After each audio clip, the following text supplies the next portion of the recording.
hangover from the J Beauty event. It was kind of like Okay. drinking, like What, you for want to real? go ahead and have a nice Sorry about German that. beer, and you get a fucking what is it? But not Budweiser. What is it? Heineken, which is a decent enough beer, but it's not the best. So let me go ahead and go in here. Say, hey guys, we are up and ready to go. So yeah, thank you for hosting us, Venomous, for this lovely fucking call. So a lot of things have happened. A lot of awesome things have happened. Peter finished up some inks that we collabed on right there. So I did the pen for that, and then the pencil for that, and he did the inks for that. It's after a wild Sunday we had yesterday. I mean, it was full of like J Beauty and just walking around. So yeah, not really that insane. But anyway, how was your weekend, Peter? Okay, nothing, no events happening here. Just typical weekend, catching up on stuff, doing a little cleaning, organizing, spending time with my cat. Yeah, he was just looking at me like, yeah, I exist. Meow, go feed me. It's kind of funny because like one of my friends, like he'll feed his cat, but he was telling me he was mad the other day because he said like that cat's getting too insane, because what happened is that the cat will actually come up and beg for food. Like he'll eat like some chicken, and he lives with his father and brothers, and each of them will actually feed the cat their like another portion of food. So he gets Right. kind of, and it's kind of like this. If I got up and I asked you for some chicken and rice, then I got up again and asked you for more chicken and rice. So that's like, and then I asked you again for more chicken and rice. That's like 3 helpings of chicken and rice. And I guess he got mad because the cat actually went and knocked over his brother's Chinese food and ate it up. And he says, I'm not feeding him anymore like that. Because he becomes a pig. So there you go. Stick them in the bathroom when you eat. Actually, it's funny. My cats are pretty good about it, but I was dumb. So I get these Korean like filled donuts with powdered sugar on them, like in a package, like just as a treat. So I ate one, and Ink was like looking, and they're usually good about human food. I can trust it around them. So she was kind of like looking. She had this look. She wasn't begging or grabbing, but she's kind of looking like, I want to. What's that? Can not just interest. Like I want to try something. She rarely does that. So I said okay. So I just kind of got a globet of cream, and I gave it to her to eat, and she really liked it. So that was nice. But then what she started doing now is that she was demanding it, and I was getting annoyed because I said, "No, this is my fucking." Sorry, it keeps blinking out. I'm just trying to not have that. But it's like she was like going. I said, "It's my donut," like Cartman, like how he yelled at Kitty for the pot pie. So it was kind of like that. And I said, "No," and she was like really trying to crap it. I'm like, "No, that's my donut. You don't have any more." Man, uh, Rocket, my cat Rocket is. I could starve him and go pick up some food for myself, fast food like chicken or whatever. He won't touch it. He won't even sniff it. He he doesn't want anything but his own food. He's very, very spoiled Yeah. in that sense. Well, Yeah. I mean, in a way, he's good that way because he doesn't get in your food. So, like, hey, you can Yeah, eat but it. Your shit. yeah. Definitely. Like I've had cats who like will claw at you to get anything. Um, but one time I went out and got some food for myself and got that his food ran out. Like he always wants wet food. I Mhm. put out dry food every day, but he ran out of wet food. I was like, here, please take some of this, and he's like, nope. Had to go out again. Yeah, I'm gonna get wet food. I'm gonna go kill something. That makes me feel better because he takes his frustrations out and stuff. Yeah. But don't you have like a cat too? Like you have like several cats, right? I have 3 cats, and my mom has 3 cats, but they all live at my parents' house. So yeah, like 6 cats total. Yeah. Mine are Migantaros, Yuki, and Bowie. Migantaros is an orange tabby, Mikan being like a Japanese Mandarin orange, so instead of Momotaros, Peach Boy, Tangerine Boy. And Yuki is a tuxedo cat. And then Bowie is a white heterochromatic cat. I think he's like half regular white cat and like half cow mini. Like some rich guy let their cow mini out. And it made love to a stray white cat, and Bowie came out of that in the litter. He's got big cheeks, Bowie, like, Yeah. because he wasn't neutered until like a year or two later, right? No, Bowie wasn't neutered until like 10 years later. I got him from like my friend Matthew. My friend Matthew Hucko. And what ended up happening is he was going to move in with his then fiance. And the place that they were renting didn't allow cats, so I took Bowie in, and now Bowie is my cat.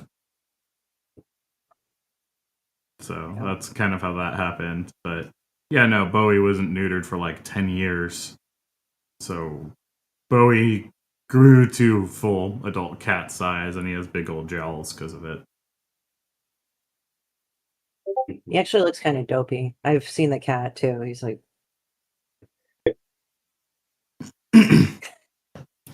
Rocket. When did Rocket get fixed? Let's see. When did Rocket get fixed? Well, he must have been 5. Yeah, like I told you, like I have no idea. I can't keep track of how old he is, but he's probably like 12. I don't know. Right. He's older than I always think he is.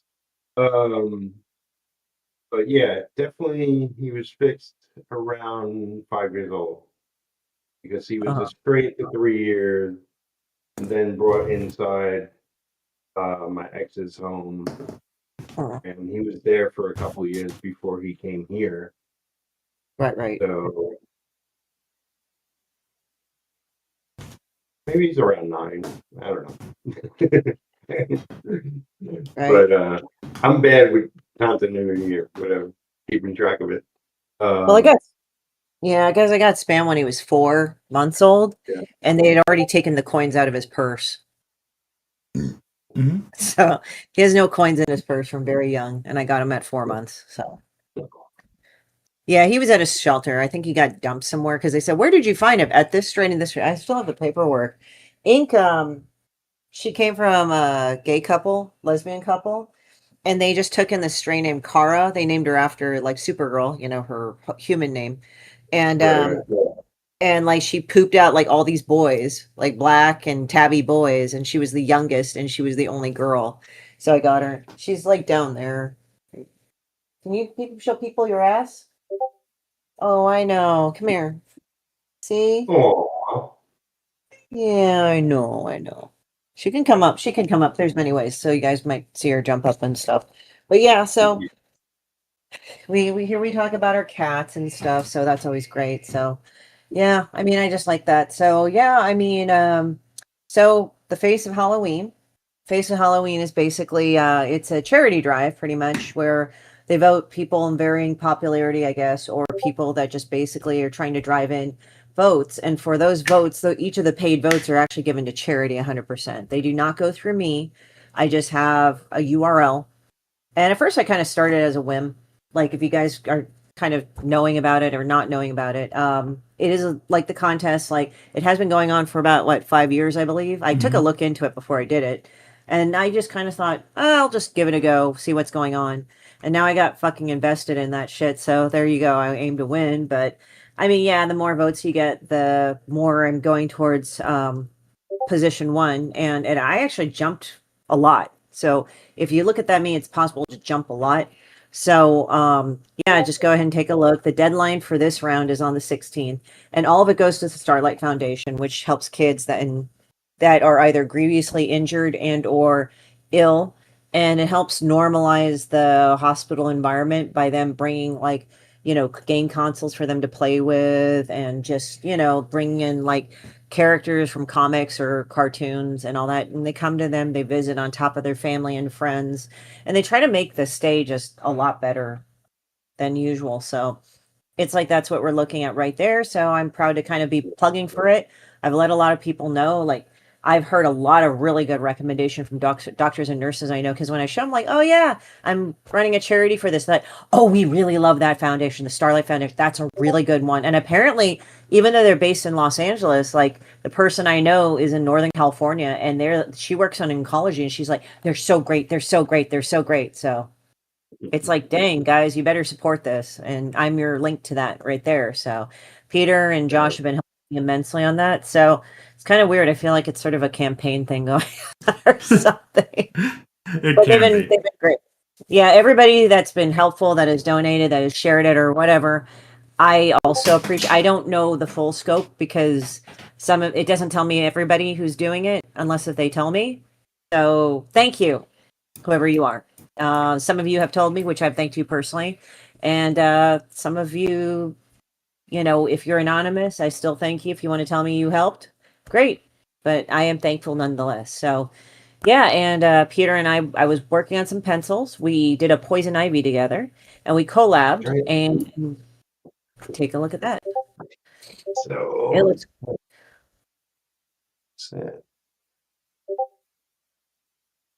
That is beautiful. yeah, it's really good work. yeah, I felt like I went a little overboard, but it works. You don't, it's like, well, if you went extra, it's okay if you went extra. I think overboard is great. It works. Yeah. Well, I'm It's all kind of for like what I it. thought the piece would be in a way. I like the fact that you like one of the eyes is rolling back. I didn't put that in there, but Peter said, "Will you let me do the thing?" I said, "All right, that's fine. You know what you're doing." And he liked it. So, and I liked it. So it's really good. Some people, by the way, that piece is in high demand, guys. So you better hit up Peter with a serious offer right there. Yeah. Like, So yeah, since it's original inks, it's red. For those that don't know, it's red because I printed out your pencils, and I print pencils out in red. Um, and yeah, if you want the original, it's $100 plus shipping and handling, which is usually around $10, depending on where you are, you know. Um, and yeah, we're gonna get it colored up at some point and make prints of it as well. yeah, it's 11 by 17. The inks aren't themselves. The inks he actually painted. So I just did the digital pencil, but when I sent it off to him, he printed it off and he went over it with his inks. And it's 11 by 17 on Canson paper, and it's Get some actual paper, ink. yeah, So yeah. Everybody has a preference. I love Canson, and there's my phone. Um, but yeah, I had lots of fun with it, and I just gotta drop out the color, then we'll share it online. I'm no expert on that. I right, should right. be. I mean, the inks you sent to me, I can post that, right? The picture, the smaller picture. Well, I'd rather share it without the color, because Oh, okay. some people will look at it and go, "What's that?" Oh, okay. Gotcha. Like the person buying it, I want them to see exactly what it looks like, but to share it across the web, you want to Gotcha. show it the best way possible. So Okay. And you're yeah. sending me that, or I got to do that? Because I got to do the colors anyway, and I'll. I mean, if you're a pro at it, then go for it. Otherwise, I'll give it a shot. Okay. No, I mean, I just wanted to know. So what Yeah. you wanted me to do with it. So it's like, okay, that's fine. But yeah, it's like, it turned out really good. Like Peter, like you saw some of it as it went on. And I hope it was fun. It looked like it was really fun for you to do, just kind of flexing your shit going on. Yeah, I mean, it's like I did a Galactus piece with this artist Joe Miller just recently, and I was like, I should really, there's a bunch of people I would love to work with and do collaborations with, and you were one of them, and you jumped at Oh, it, and so you were the first out of the gate. Um, and so like, yeah, it was lots of fun. yeah, yeah. So what, Josh, what are you up to today, up to this week? Later this week, like Thursday, I'm gonna drive down to San Diego. I'm actually attending TwitchCon. Oh, cool. Yeah, I almost didn't make it, but like I was able to pull the funds through. Like I booked that hotel room out a year in advance, just so I wouldn't have to walk a bloody mile from like my hotel to the con, because that tends to happen with it tends to happen with TwitchCon. I did not, and like there's 3 Marriott hotels in the Gaslamp district. There's the Marriott Marquis, which is right next to the convention center. Then there's the other Marriott, and then there's the Hotel Republic, which is owned by Marriott. So, yeah. I booked that hotel room out a year in advance. I'm actually going to be meeting with some of my friends like internationally in TwitchCon. Like I'm friends with a lot of Canadians, so it's like a one time of year I actually get to hang out with them in person, unless they're in town for like a concert or for like Head in the Clouds music festival. I attended TwitchCon. Is that one a few years ago? Like the Head in the Clouds, is that their yearly thing, or is it actually a yearly concert title? Because we would just go there and we like watch some of the concerts and stuff. So Twitch has a lot of different concerts going on. They have an anime rave that's hosted by Senpai Squad, and that's typically in the House of Blues. Ironically, the same House of Blues that like Stitched Apart is going to be performing in December. Mm. So Senpai Squad always has anime raves. TwitchCon has like their own after party or block party at the end of the convention, and then there's a partner party on Thursday. So the partner party is the one that can get a little out of hand. And it's exclusive to Twitch partners, which means you have to have had the 75 CCV for a month and have to stream a certain number of days. They recently lowered it from like 8 to 6 days out of the month, I think. And Okay. there's a minimum hours you have to stream per month, which I think is like still 24. But yeah, basically you hit Twitch partner. That's Twitch's version of the YouTube partner program. It better ad revenue. You don't get a better cut of subs than you do from like affiliate, but like there's a lot of partner exclusive benefits. There's access to, well, they used to have something called the Twitch bulletin board, which was actually still run but out of the old justin.tv email, where there were sponsorships posted on the bulletin board. So that used to be a thing. It's no longer a thing, but they're trying to bring it back through a partnership with Stream Elements. As well as partners kind of get to skip the line. They basically get free VIP treatment at TwitchCon. And there's an exclusive partners lounge and partner party to hide from the crowd. Yeah, it kind of sounds like what is it sometimes at Comic Cons where everybody like if they run a certain amount of days, like the first couple of days, everybody's like really hyped up. And then as people start going to the parties and getting drunk and all that other shit, it's really funny because then they like more and more people come in and they're like later and later because they get really fucked up the night before. I'm like, and yet business deals are being done, so you're like, okay, whatever. Just getting That's drunk as shit. that's about correct. Yeah. So is that the same at TwitchCon? It's the same as TwitchCon. Partying and raving are kind of embedded into Twitch culture. Usually the Comic stuff at culture. TwitchCon is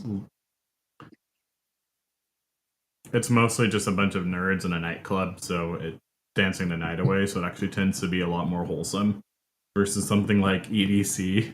That's like EDC, you better be hanging out with the right people. Oh God. Yeah, I don't want to get too much into it, but like this is actually part of the reason why like the year they tried to move TwitchCon to Vegas, I'm like, this is a really fucking bad idea. Yeah. And Dan Clancy decided that on his own. He kind of had to buy out the contract with the San Diego Convention Center to host it for 3 years. And then he ended up having to sign that contract with the San Diego Convention Center again. So, because nobody liked the idea when it was in Vegas. Like, literally half the people chose not to attend because of it. Oh wow. So it was kind of catastrophic and not good that it was. Yeah, as well as like gamer and nerd culture can already be slightly degenerate, but like when you put that out in Vegas, which is a known college party town / retirement community, it's one of both extremes, right? So people give no, pardon my language, people give no fucks when it comes to Vegas. It's the kind of Well, I think place where they will roofie a grown ass man just to see him all fucked up.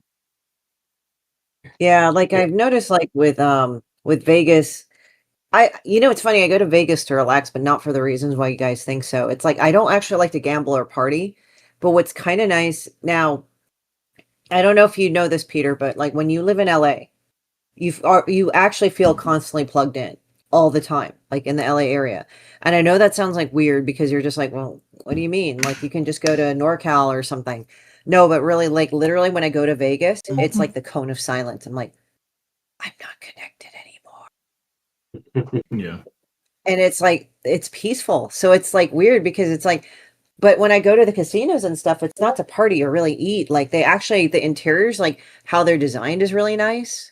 Some of them, I mean, they're designed to like keep you in there and gamble, so of course they're going to be nice. And sometimes when you go look at the Venetian, like how you cannot tell night and day, you're like, holy, it's just subtle. But it's like this feels like the exact same time, like noon all the time, like or some like where you're at the peak wake. Like with every casino, I went to Paris, like I think what is it, Paris, Mm-hmm. one of the casinos. And then like I even went to Aria. Aria is kind of my favorite design one because it's really pretty. Like it looks like a bunch of crystals and everything. And then they have a bougie shopping mall, but it's really pretty. Like all of it's very accessible. Um, but I noticed also in Vegas, like the good eating is actually not on the strip. There's like a lot of Asian restaurants like off on Yes. Spring Mountain Road or Cold Spring Mountain Road. And that's like literally all the restaurants are shoved together into one strip mall a few times down this road. But the food's really good. Even better than the strip food. But it's like this, like when you are an adult for the first time and you go to Vegas as an adult, what's weird is that you realize how everything is just crowded together. Mm-hmm. It's not like these blocks. Like, you go to New York City, you go to, California, like Los Angeles, there's like blocks, like here's this one, this, and even though in New York City, like they're kind of stacked up on top of each other, like, cause the high rises and all that. Same thing with like LA to a point, but except we have the strip malls more commonly. Those are in boxes, right? Vegas, like literally the Paris one with a hot air balloon kind of thing that they have, that's 3D. That's like shoved there, like sort of randomly into like in between these two other casinos that aren't even like box built. They're just like these random shapes because they have to look interesting. I don't know how Yeah. they take pictures of it and isolate it, other if you have the Wynn or you have Caesar's Palace or Treasure Island. Like you look at that, you're like, oh, those are kind of their own thing. But even then, they're kind of jumbled in. But Yep. it's like weird. It's like with Vegas like that. But when I go to Vegas, it's like I'm going into my cone of silence. And I don't feel plugged into the LA thing anymore. And it's the weirdest thing. I'm like, oh, it's quiet. Like whenever I go to California, I am not plugged into LA anymore. It's like weird. I mean, people can still call me and stuff, but I'm not in the middle. I'm not connected to that. Like so when I go to Vegas, I'm just like, oh, it's like quiet. I kind of like it. Mm-hmm. It's kind of like if you're having that Star Trek episode where like, Beta Z, where their things kick in and puberty, but they're the empathic abilities, but there's some that like whose empathic abilities like turn on when they're born and they have to like learn really early how to deal with it or else they're just going to go crazy and nutty. But it's like, I just go over there, it's just quiet. Like I just feel quiet. I don't feel the whole thing. I do have friends that move there for work, like they work for a coffee company and stuff. And there is actually, I mean, long story short, there is a very skeevy undertone, extremely skeevy undertone to Vegas. And I'm not saying there isn't in San Diego. Like when San Diego Comic-Con rolled around, they had a sting recently of like sex trafficking about minors. Comic-Con was not involved. It was around that time though. It was like, Yep. whoa, and they busted these people. So that was pretty Wow. crazy. Yeah, I was like, Yeah. oh my. So, I mean, the thing is that San Diego is very like about 1 or 2 hours from the border to Mexico. So there's like a lot of smuggling and human trafficking and things like that that can and does happen. I mean, Yeah. Mm-hmm. so but it's not as skeevy as Vegas. Vegas has like a certain other level of skeeviness because a lot of the porn industry moved from Vegas to here. Moved from LA to Vegas for cheaper shots and less regulation.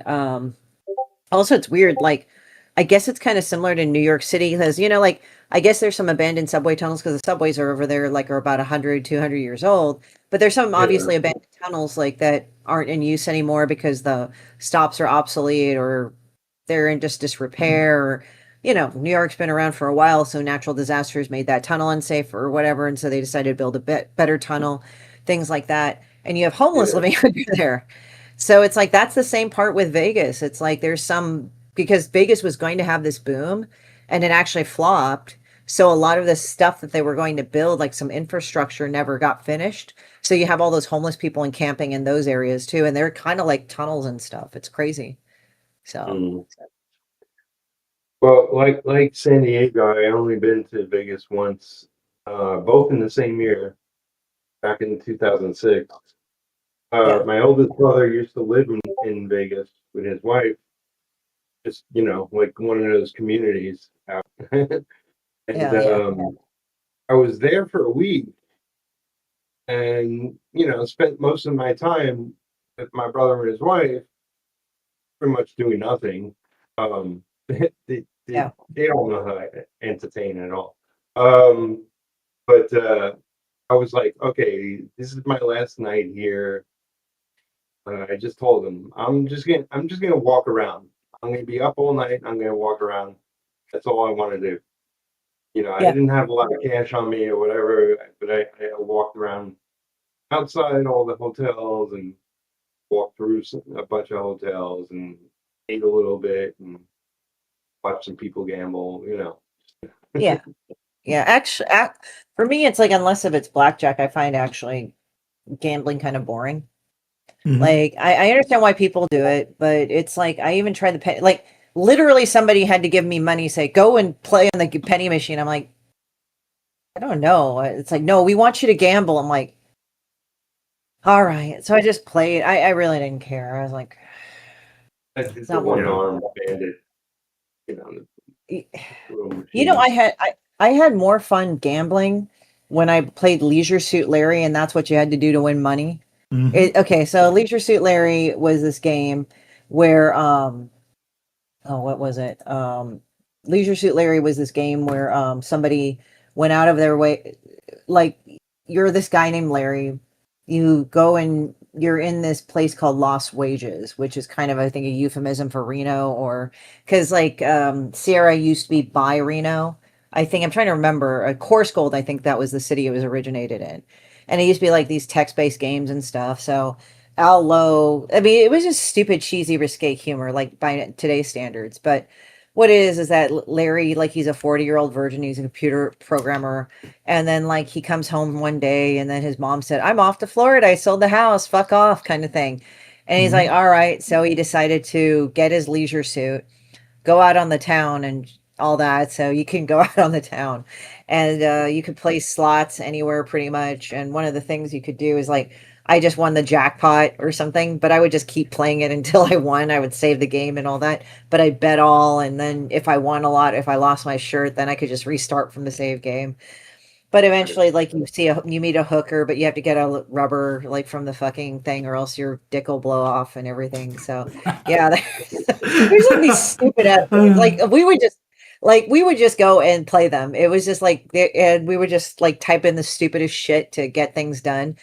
And then finally, you meet this girl named Fawn, and like what she does is that she kind of roofies you and ties you to the bed and takes all your fucking money because you marry her in a quickie wed. And then finally, like you meet, I guess what it is that like literally you just go out and get laid, and it's like kind Yeah. of, it's just really stupid. And then so one of the things we did was this that so you have to like then you have to go up to this penthouse. I don't know why he thinks to go inside like a luxury apartment. I have no idea. Like there's no it's just stupid shit. And so like this chick, and she's like really sexy and her name is Faith. And like I guess you find Spanish fly in the bathroom and for some reason you give it to her. So she gets really turned on.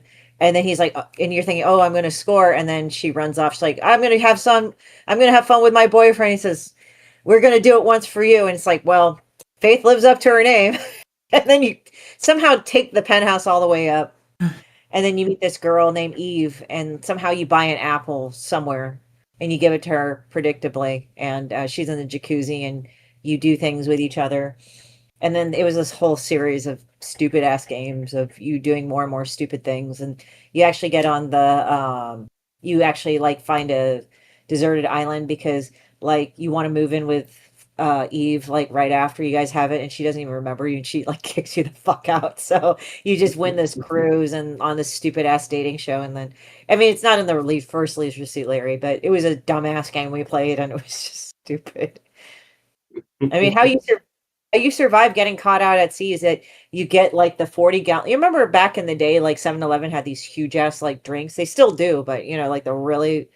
So Yeah. the joke was is that you got a 40-gallon trash bag, I mean trash can, and that was like your super big gulp, and you fill it up to the brim with soda. You carry this shit around for some reason, and then when you have to like jump ship, you already stole the fruit basket because you won this dating game, but instead of the girl you go on a date with, it's her mom. And if you get stuck with her mom, she'll like kill you because she's a dominatrix and your heart can't deal with it. So you like literally go on a ship. You literally jump ship, and you like to survive this, you eat the fruit basket. You you drink the fucking soda, and you end up on this fucking ship, this fucking deserted island. Of course you're wearing your leisure suit, so you look all ragged, and then you just dust yourself off in your leisure suits as new. And then you find like this topless like tropical girl on the beach, and then you have to like save them from this thing where he's turning them all into sex slaves that are all trying to kill you or something, when in reality it's like when you kill him they all snap out of it and they rip their tops off, and that's how they are on the island naturally. And then you marry her, and then you do things, and then like the third one you get fat and she divorces you because she's found a girlfriend. It's just like all sorts of stupid shit. I mean, it's like probably tame by today's game standards, but it's like, it's just, yeah, that was the pointless fucking shit we used to play as teenagers. Wait, is I, this just I a game remember the about a name. I 40-year-old never played virgin getting cucked left and right? Yeah, pretty Yeah. much. it. What would you saying, Peter? I remember the name of it, but I never played it myself. Oh, it's stupid as fuck. I would say just play it. Just like it's stupid. Like you just, I mean, if you want to do old school, just type it out. And sometimes if you type Yeah. out something stupid, it'll say the hell you say. But you know, like you just like get like you type in get bottle, get this, get that, and everything. So it's like Yeah. on the times of DOS and everything. So it's just it was just a stupid ass game. And then then it got to Leisure Suit Larry 5 and I lost interest. And then Larry had like a nephew who idolized him. I'm like, why would you idolize that moron? But whatever. And it was called Summa Cum Laude. I'm like, oh, this is more of the same shit. But it was even stupider. So it's like I didn't even touch that. But there was like one where it was on a cruise. It was like love for sale and shit and everything. I'm like, okay, it's ridiculous. So it's like,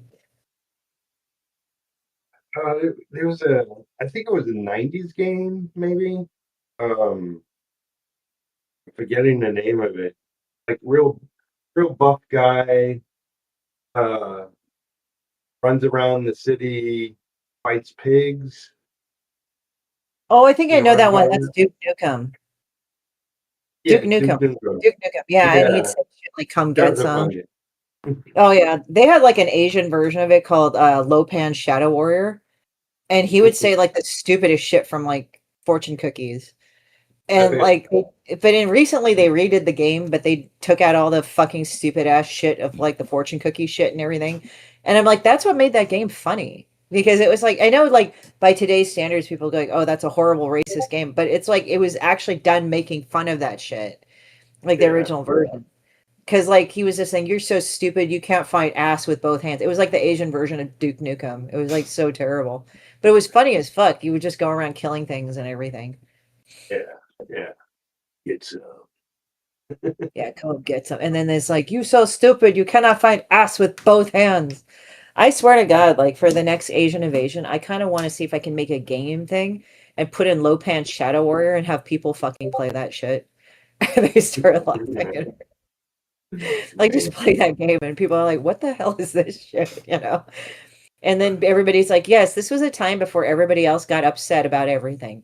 It was amazing. And we didn't have yeah, to take Prozac half the time. yeah. Everything And is a possibility. yeah, I didn't need to take MAO inhibitors half my life. That's it. But yeah, so but yeah, no, I thought the 90s were great. Nobody gave a fuck. So becoming a teenager and a young adult during that time was awesome because it's just nobody Yeah, gave a fuck. And it was the wild west of the internet. So there you go. And he's like, wouldn't that have fucked you up more? No, not really. You could do whatever you wanted. I mean, yeah, you had that seedy underbelly, but really it wasn't as bad as people thought it out to be. I would actually argue it's worse nowadays than in like the '90s and early 2000s. Yeah, then and now it's like everybody's like going, we have this hobby. We're going to do online bullying. I'm like, oh, that's nice. Yeah, pretty much. Like, and Yeah. like 90% of the time they do online bullying, it's for some bullshit reason. And then they get mad, they get bullied back. And I'm just like, the other person posted evidence that your thing was bullshit. It's like, maybe don't start shit.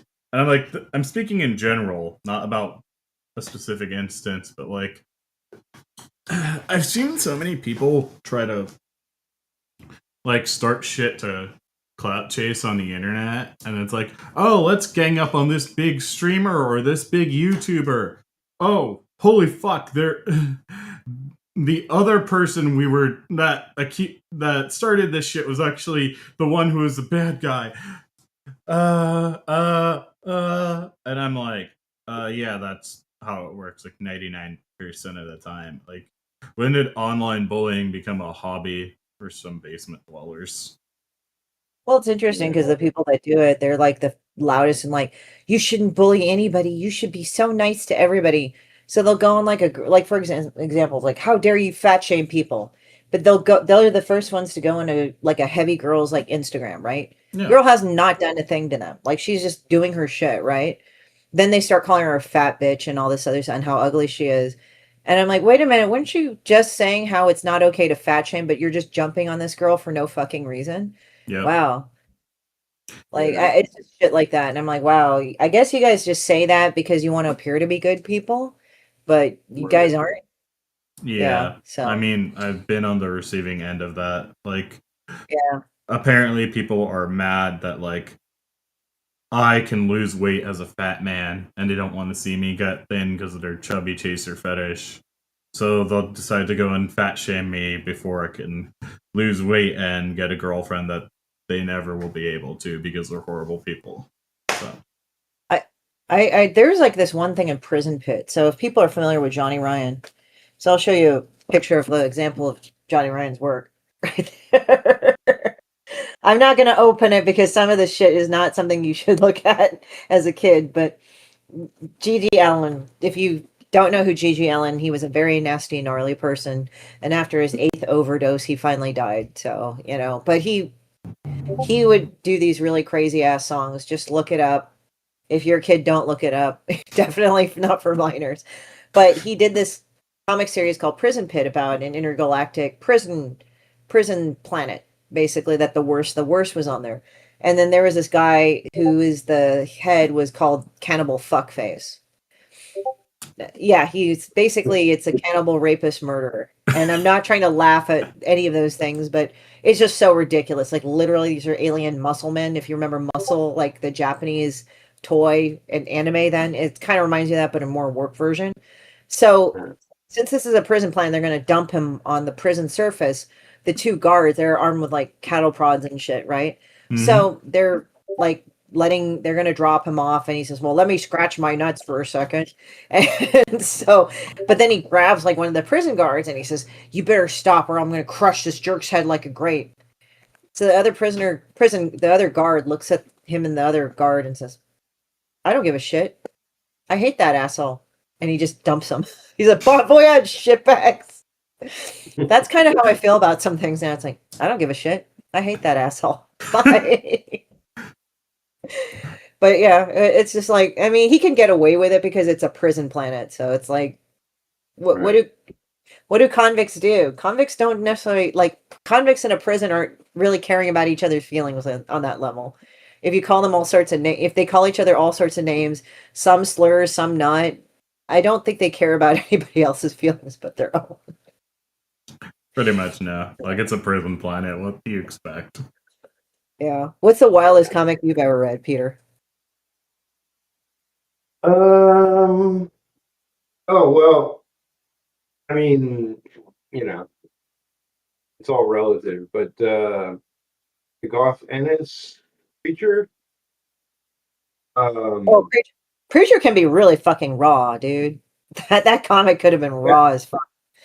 I read it back when, like, shortly after the first trade came out, because I didn't read the series, but I got my hands on the first trade, and I started reading it, and I was a very different person back then, and I was like, "This is way too dark for me," and I had to put it down. I was like, "I can't read this."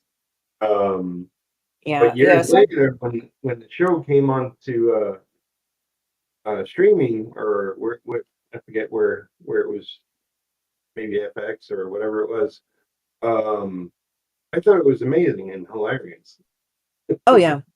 Yeah, like there's some parts of it that they probably couldn't do on TV because some parts were crazy, like the fucking inbred people. Like, what the fuck was that all about? Like, I think it was Jesse's grandma and his cousins. Like, they were pretty gnarly. Like when I remember reading, I didn't like actually sit down and read everything through, but I read enough of it. Like, oh shit, like Walking Dead, I can't read all the way through because it'll depress me after a while. Like, I literally cannot read Walking Dead consistently all the way through. I know the series is over, but it's like you read it and you're just like you get really depressed because it's like, man, I fucking hate life and people.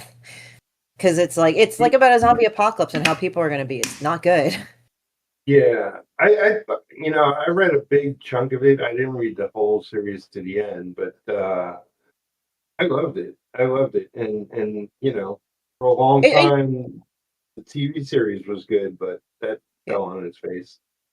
Well, it's like it's not that it was a bad series, that's why I couldn't read it. It just got depressing. It was that good, but Yeah, it just got on you after a while. You're like, oh, okay, I can't read any more of how much humanity sucks. Another one I would say that I can even read less of, but I'm not gonna not recommend it because it's really good, but it's a lot. And I can only read one issue maybe every so often, and that's Crossed. Crossed is so fucked up. Have you heard of Yeah. Crossed, Peter? Yeah, that's like an independent small publisher put it out, Yeah, right? I think Is that Garth or is that somebody else? it's Garth Ennis, I think. It's one of the Yeah, two. yeah, I'm trying to remember. There's two of them. It's like he does cyberpunk. Both of them do cyberpunk, but there's Garth Ennis and there was another guy. But they both like write a really bleak human. I think Oh, was he that did Grant Morrison? Grant Morrison or Garth Ennis. I forgot which ones. Yeah, I think it's Garth Ennis because Garth Ennis is like I think he also wrote for the first animated series of Castlevania, and he is like dark yeah, atheist. Everything fucking sucks and people are pieces of shit. Kind of like, but it's good writing. I'm not trying to say like, oh, yeah, his writing's bad. His writing is good, but it's hard to take sometimes. Like Castlevania was kind of like the light version of his work, but when you right. look at like when I read Cross, and I think he did write it. It's like I read that shit and I was like, I think I need to take a shower. Like it was fucked up. Like Cross is fucked up. Like guys, I'm Yeah, telling you, the book is really, really good. The comic series is very good, but read it once in a while because it will make you just lose all hope with everything. Like they're very, very bleak stories. So it's yeah, like a lot of it's a lot to take in, and it's not it can really make you actually kind of depressed. So I'm Wait, just saying is like these books are good, but I'm not trying to be like, oh well, they're bad or anything or whatever because they're very good, but they're too good for what they do. yeah. Like Castlevania, the first Castlevania series that he wrote was really good. I think he wrote the first few seasons, I think. Hmm. And the animated series, yeah. yeah, Garth Ennis wrote that. But yeah, Garth Ennis, I mean, I've never met him, but it's just his shit is just really dark. It's like I hate people kind of thing, but it's done very well. So I've yeah. met Garth. I've never had actual conversations with him other than saying hello and whatnot. Um, but yeah, it's like I guess instinctively I knew he's created a lot of dark stuff. I didn't want to And get I into a conversation. well, I mean also the thing is probably when you meet him, he's probably like a normal guy. Like Oh yeah, he's totally yeah, it's normal. He's totally, well, you I know. no, I mean I run into this too. Like some people that are real fans of Demon Bitch, they like literally they come up to me and said, I thought you would be meaner. I'm like, Well, they know the truth, right? No. I mean, well, no, my friend Lawrence goes through that too. He does Real Deal comics. So if you guys don't know what Real Deal, like it's published at Fantagraphics, and it's basically about people in the ghetto, but really fucked up people in the ghetto. Like they'll just shoot each other on a whim type stuff. So, yeah, but I told him that we were laughing, and he said, "Yeah, I've had that too." And like, if you've ever met my friend Lawrence, he's like a really nice guy.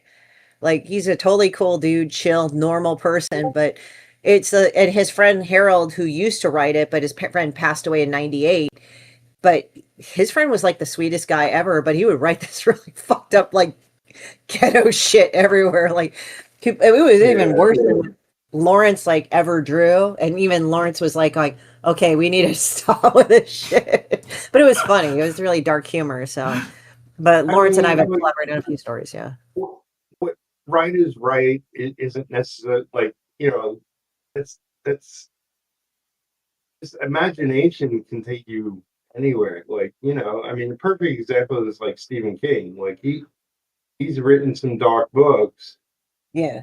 but he's just an average guy, really.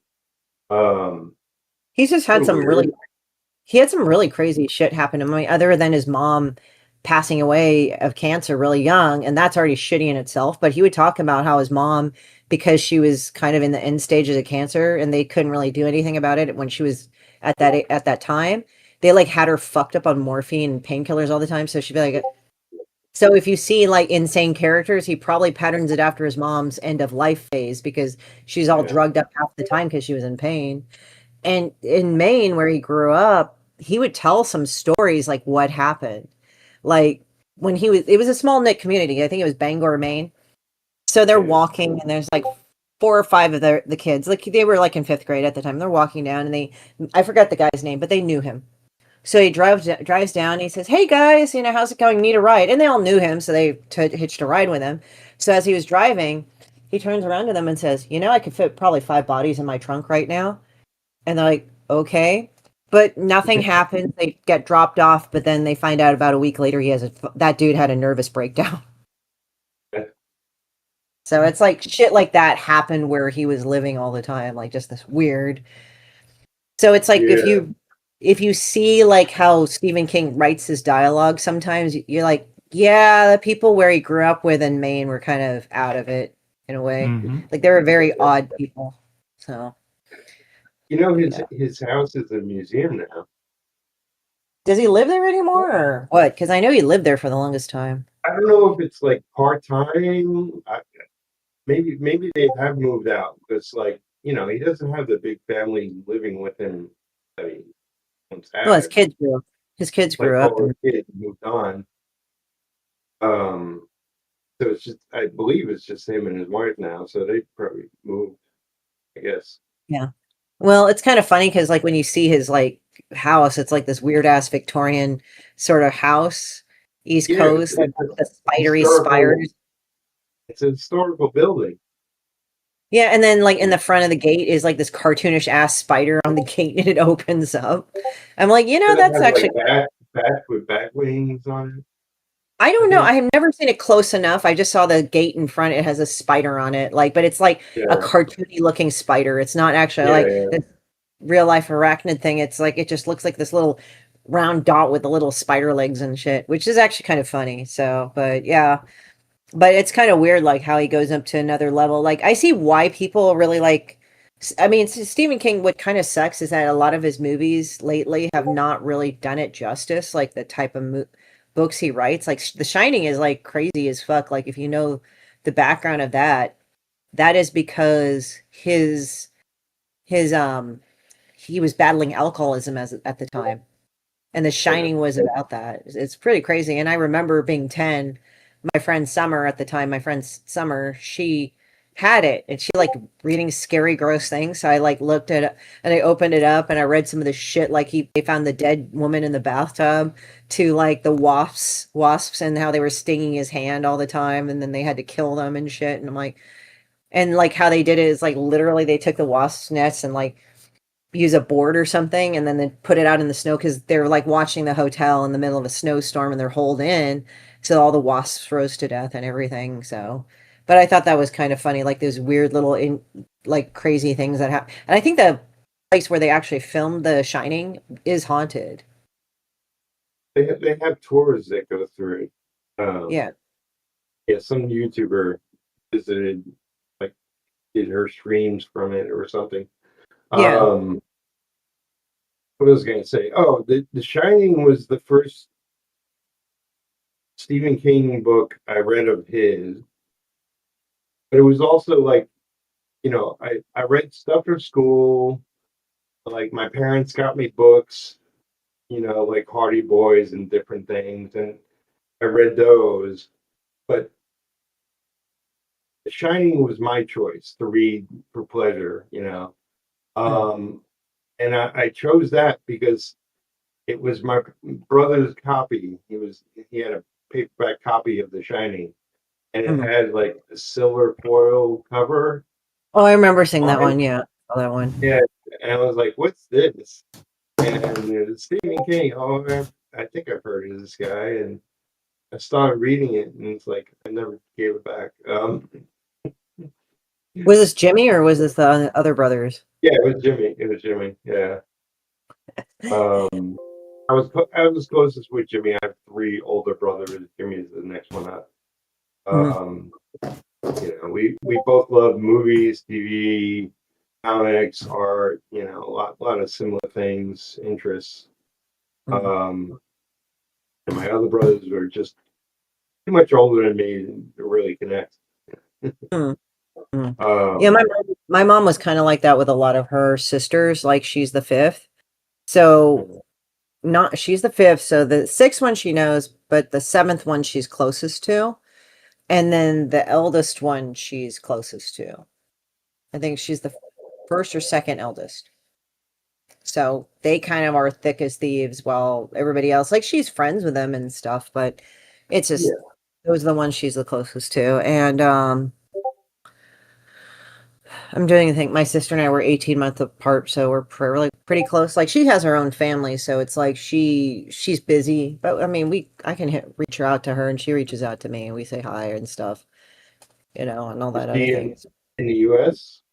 Your sister? My sister, my sister Yeah. is actually yeah, she were born and raised here, so yeah, she's up in Northern California herself, so she's got a Um, family and things like that. So there you go. But yeah, I think it's kind of funny because like her husband, like he's a big comic book guy, says it's kind of cool that you're in this world. Like it's kind of weird because it's like I remember being out of it, and now I'm like in it, and I'm like, this is kind of interesting. Yeah, it's its own yeah. set of things. So, You but know. yeah, Yeah. it's kind of weird. It's like when you're in media and when you're doing like creative shit, it's sort of weird like to see other people that are kind of normies like do their thing and you're like, I was a normie once, but I kind of want to be in here now. Like the normie world is so much of a different world than the other world. Like you have to kind of think differently in this world compared to the other world. Yeah.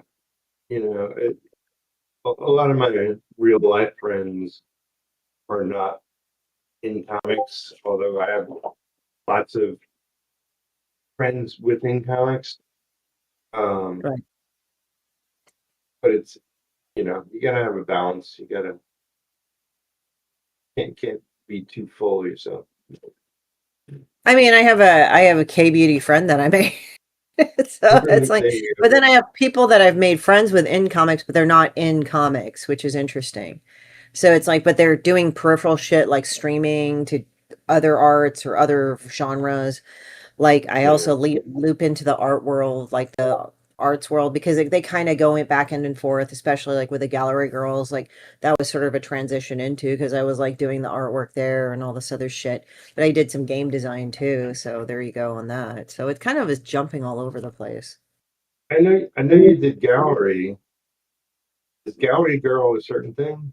I don't know what that Yeah, is. they're the art models. So I know Jennifer Fabos Patton. So she's been really cool. I've known her for a while, but she runs it.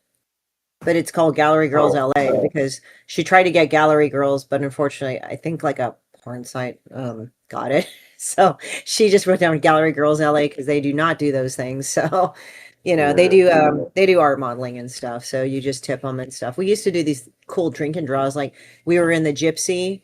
They used to be in Little Tokyo, the Gypsy Rose Tavern.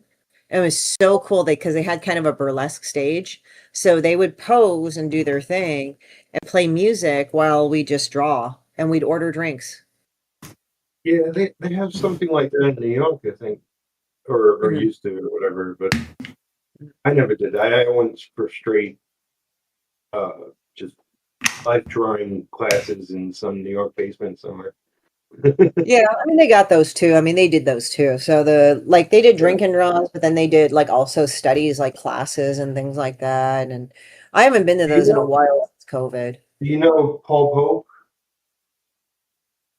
the artist? HAUK? Paul Pope, he did Batman 100. He did his own book THB or something. He's very loose style. Anyway, his girlfriend does burlesque, so he had her do a burlesque art show kind of thing. I don't know. Oh, okay. Well, So, they go well together. I mean, they're both yeah, like yeah, yeah. you can go on the thing of being the rogue artist, like in the post-impressionist, like where you had Lautrec for the Lautrec in the Moulin Rouge and everything. We actually drove by it when I was in Paris. It's kind of an interesting building because it's supposed to be at least a few hundred years old, I think. And then you're driving by and it got modernized. I'm pretty sure it's like the facade is modernized, but it's like okay. We didn't get to go in. Would have loved to go in. Like we were with a tour group and I just kind of wanted to just go to the Moulin Rouge and try these. Like it's not for tourists, it's just like if Yeah, my mom raised me on a lot of art and science. Like when we were kids, she would take us to the like where we lived in the Bay Area, there were like wetland reserves. So she'd take us there for field trips, and we'd go and like go through like the summer courses and learn all about the wetlands and the otters and everything. We learned about the ecosystems. We learned about, she would take me to the Natural Museum. I think it's called the Natural Mis- Museum of Art in San Francisco. We'd go there, saw the dinosaur bones. There's like an iconic, I don't know if they still have it, but the iconic T-Rex bones skeleton that's up there. They had that for the longest time. The Lawrence Hall of Science, where they had the animatronic dinosaurs. And that was like the shit back then. I'm sure they're more advanced now. I want to kind of check it out. The Lawrence Livermore, it's not the Lawrence Livermore Hall of Science. I think that's what it was called. And when we were kids, we just go there and we was like, dude, we want to see the electronic dinosaurs, and they'd be like moving. I'm just wondering now what they'd be like. Would they be actually walking around? Because now, like now at a lot of places, they'll actually have like Jurassic World, I think, over at Universal Studios, they actually do have people or models of dinosaurs walking around, and you're like, what the fuck? Yeah. Like in the movie. I haven't seen them personally, but I've seen recent YouTube videos of it. Uh, Another one that I find that is really cool is there was that, but we also went to the De Young Museum. There was a lot of Renoir, the Renoir Sculpture Garden. We saw that over in Stanford. Stanford University just had all sorts of shit over there. So it's kind of like, you know, so I learned a lot about post-impressionists, impressionists, and all that. Like it was easy to memorize in the Renaissance, post-Renaissance, but it was interesting because it's like I just wanted to go there to see what it was like and just check it Yeah. out, like that, just to be there. I didn't give a fuck. Oh well, it's a tourist thing. No, I just wanted to be there because if I'm raised on a lot of art history, I want to see what this looks like Yeah. Lautrec. What did he do? What was all this whole thing? I think Degas was, that wasn't in the Moulin Rouge though, I don't think, but Degas did a lot of that stuff too, like just all these things. And I actually went over there and I was advised to go to Finac, which is both in France and Spain, and it's kind of like a Brookstone, but Barnes and Noble, but for Europeans. And like they actually had like a book in Spanish because it was in Spain that I managed to go to a Finac, and it's a culo or something, which means ass in Spanish. So it showed this girl's butt, and it was like, all right. So I took a picture and I sent it to my friend. Said, here you go, dude. You wanted that. And it wasn't, Yeah. I don't think it was a pornographic book. I didn't even read inside. It wasn't even a photo book. I think it was just about culo, but it was all in Spanish. And I can read Spanish pretty well, but I think reading a whole novel would have been kind of like a little hard for me at that point. But I did want to go to Album, but then I've been told like Album kind of sucks now, or it's more mainstream now, and that's a French comic book store. But I don't know. I mean, this is just what I've heard. Album isn't that great anymore, but Album used to be the shit. Because like over in Europe, comics are treated kind of differently than American ones. Like the Yeah. American stuff in the past 20, 30 years has actually hit art level, like in regard. Before it was kind of a fuck off art kind of thing for a while. Like, oh yeah, stop reading those stupid fucking comics. And then now it's like, oh, it's a high art form. Like, yeah, that's what it's supposed to be. Mm-hmm. Yeah. Well, I mean, So it's what it evolved into. yeah. You know, it, cartoons back then weren't paid anything, and we Yeah. talk about monthly books, and quality was much lower. Right. But yeah, it's like I'm from New York for anybody that doesn't know, and went to a lot of museums when I was young. I don't retain information now. Yeah. So, it's like I mostly remember Egyptian. They had some Egyptian shows there. Was it like King Um, Tut? Because I know King Tut was big over at the Met, wasn't Probably, it? yeah. I mean, just a vague memory of it, like coffins and whatnot. Yeah. Um, but yeah, like a lot of museums had art and paintings, and I couldn't tell you what was what. It's like my knowledge of art history is limited. It's like I'll recognize names and know painters and whatnot, but yeah, couldn't tell you much about them. But I visited the yeah, Met once when I was in New York City. I visited the Met once. It's kind of chaotic for a museum for me. I don't know Yeah. why, because I've been in like French museums, I've been in German and Spanish museums. I've been in obviously California museums. Just like I don't know what it is. It's like maybe it's the sheer amount of people, but even then there was a lot of people at the Louvre, but it was just how it was laid out was just sort of like all over the place for me. Like they would have a floor like let's say 50s photography and here's the photographers. It went that, but it was just like how to go around and look and it's just like I think it was just because I was still disoriented about walking around in New York City because it's a lot to take Probably. in.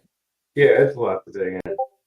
Yeah. Um, I remember the last time I went to the Guggenheim, which is essentially you're walking around in circle after circle after circle, I think I've been in either the good. going up or coming down or whatever. All right. Um, it didn't have anything good though, like the last time I went, so it was kind of disappointing. It was like just crap. I don't know what the hell it was, It but sort of it comes into a blur, doesn't it? It's sort of like one of those things like you're kind of like I don't know, it's like yeah, it's weird. I went to the Orsay. I kind of remember it, but it's more of the architecture of the building. Like the glass dome. That's what I remember yeah, about it and what it had. yeah. Like they had some Van Goghs and the pointillism and the post-impressionists there, but other than that, I was just yeah. Well, I mean, it's like anything. Like, um, my memory isn't the greatest, so I'm not gonna retain anything on my own. Mhm. But if I'm there with somebody with a book knowledge of something, and like they're constantly feeding me information, then I might have a better chance of retaining it. Right, right.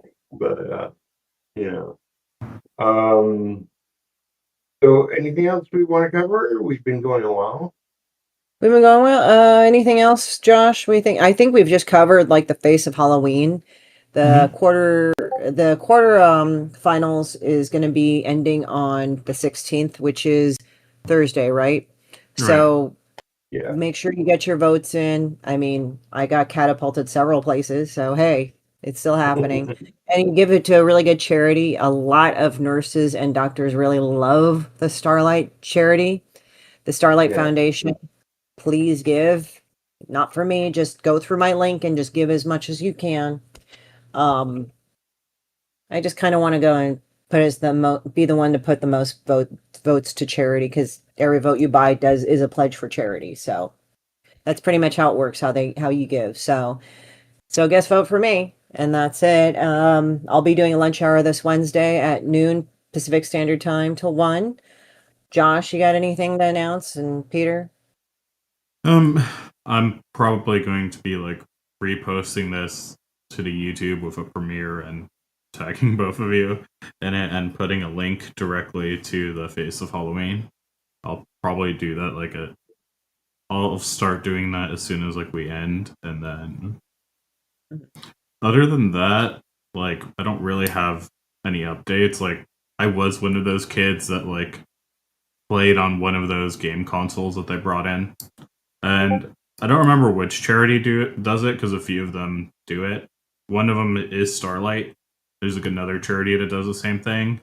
Starlight also gives kids like custom gowns and stuff for when they're for their hospital stay. They bring in different characters and stuff. But I actually got to play on one of the old video game consoles that someone had brought in when I had my heart transplant.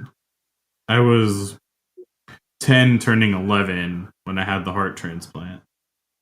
And ironically, February 14th, Valentine's Day. So, I just from personal experience, I know how much it can make a difference in one kid's life. Like, having been one of those kids that was on the receiving end of it, it's actually a very good charity and one of the one of like the few charities that I will give money to. Wow. Mm. Yeah, that is a lot for a young kid. How long were you in the hospital?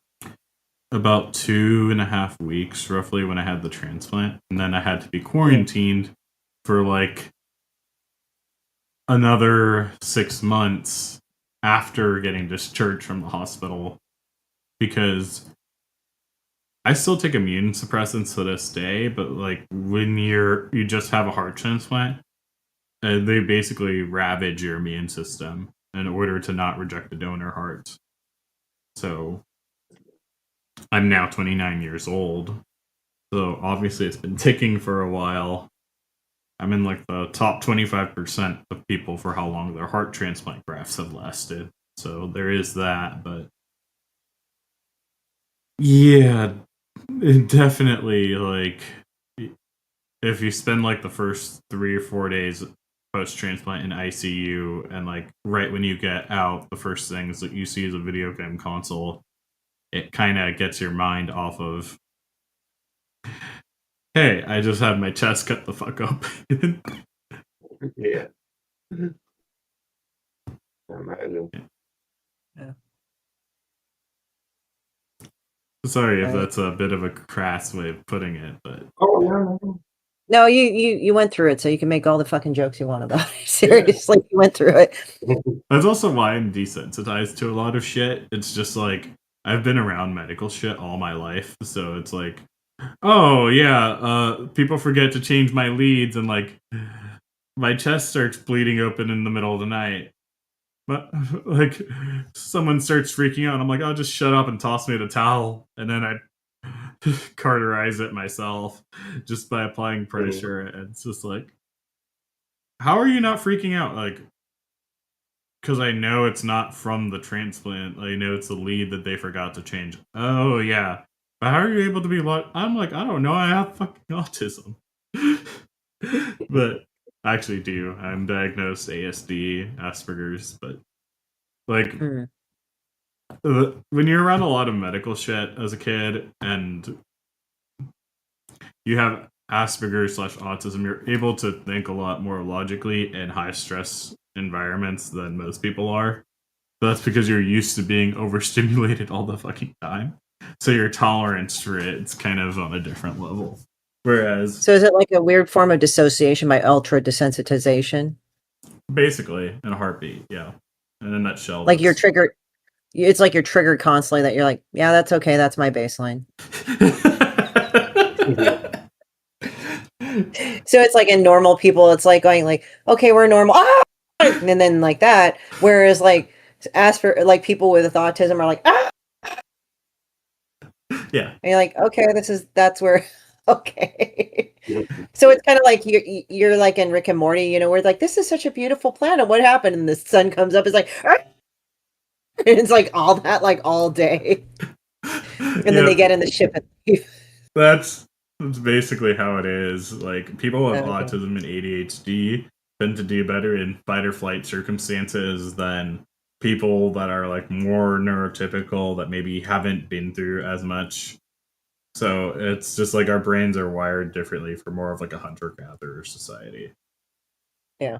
Yeah. Yeah. So Peter, got anything to announce or do the thing? I got a friend coming on my channel tomorrow at 2 in the afternoon. This guy Mitch does his own book called Blood Force. He's got like he's working on issue 5 currently, and he's finally kickstarting issue 1. So we're going to be talking about that. It's 90s inspired, thus the name Blood Force. Blood Force. It's like Blood Force. It's like this. It's like everything, like every other word in the 90s was like force or extreme or rad. Rad was more 80s, but you get what I mean. Like extreme everything. More violence. Yeah, like it always had to be like this fucking roid rage level, but it was almost cartoonish. That's the thing. It's like that.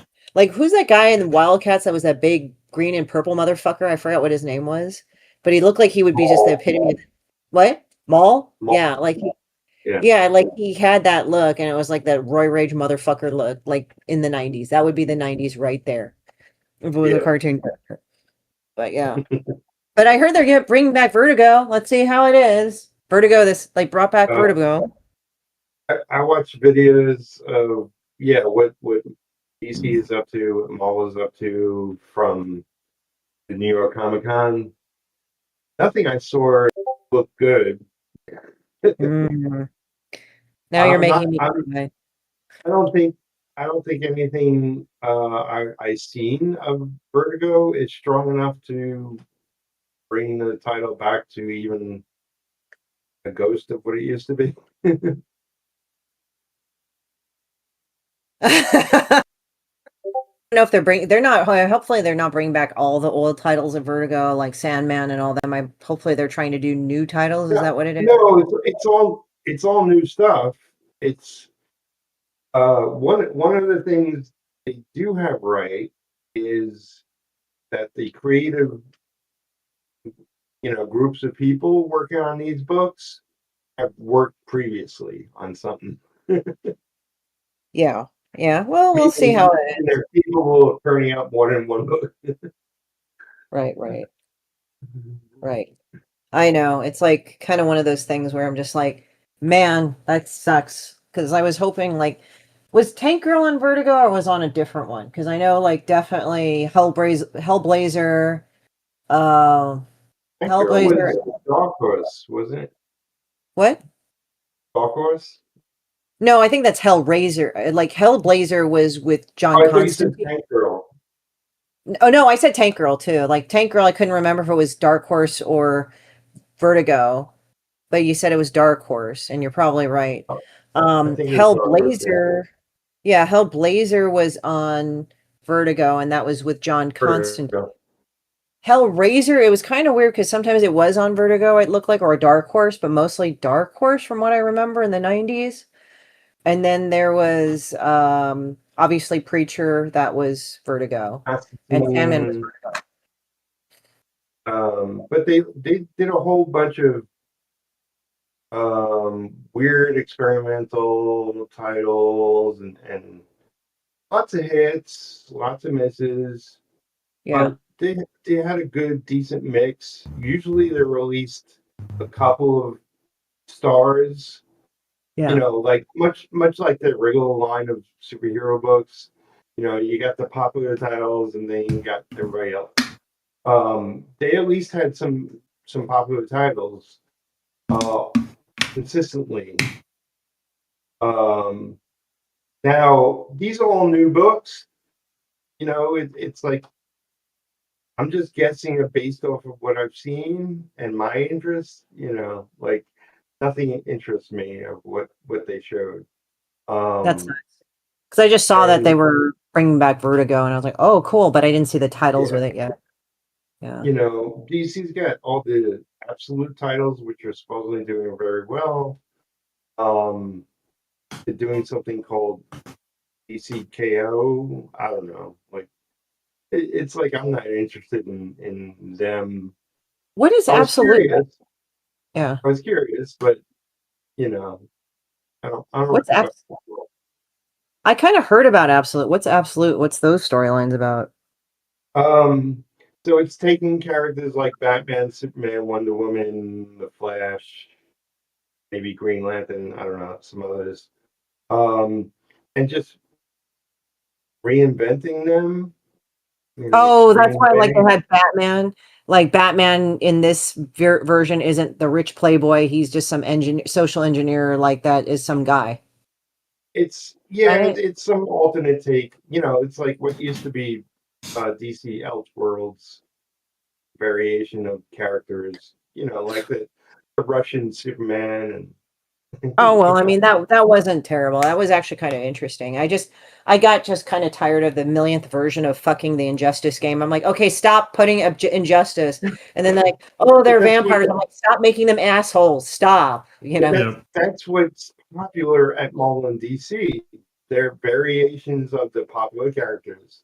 Because what's happening at Marvel is the ultimate titles are popular, Mhm. and that's still going on. It's like, and that's what they're leading the companies with. You know, it's kind of bad. There's Yeah. I mean, it's just like, I think what has been challenging for me to read about Superman is mm, that, like, people write him, but then when they write him as good, they write him like a pussy. or when they write him, he has to have some problems. And I'm like, okay, he doesn't need to be perfect, but he can actually be a good guy. It's actually harder to be a good person in this world because it's easier to be somebody like Batman. It's just easier. Although I will say the series, I forget what it's exactly called, but where it's Tyler Hochul, I think that's his name.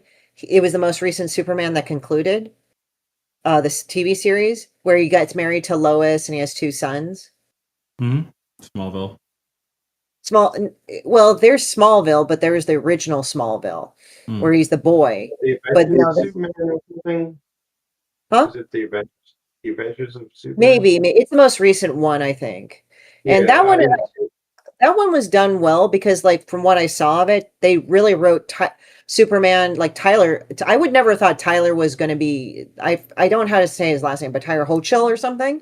He was actually, like, when you looked at him, you wouldn't think he would be Superman, but he played him well. And he played him well as a father and as a husband. And Lois, they actually made believable, like a big town girl goes to Metropolis and lives with Superman. So it's like all believable in the 2 kids and all this other, like John, and I forgot. There's one he has one called John, and the other one is named somebody else. I mean, Jesus, it's like Connor or something. Not no, because the Connor is technically Superboy.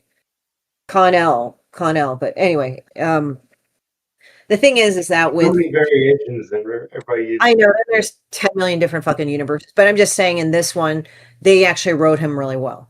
And I thought, oh, this is good because he has actually, yeah, he's actually really good. Yeah, like if you watch some clips of him, you'll see what I mean. Like he actually is like they write him well, they do well and all this other stuff, but all the other shit, it was just like I'm getting tired of the fucking Injustice emo Supermans. Like, please stop. I'm so done with this fucking Superman.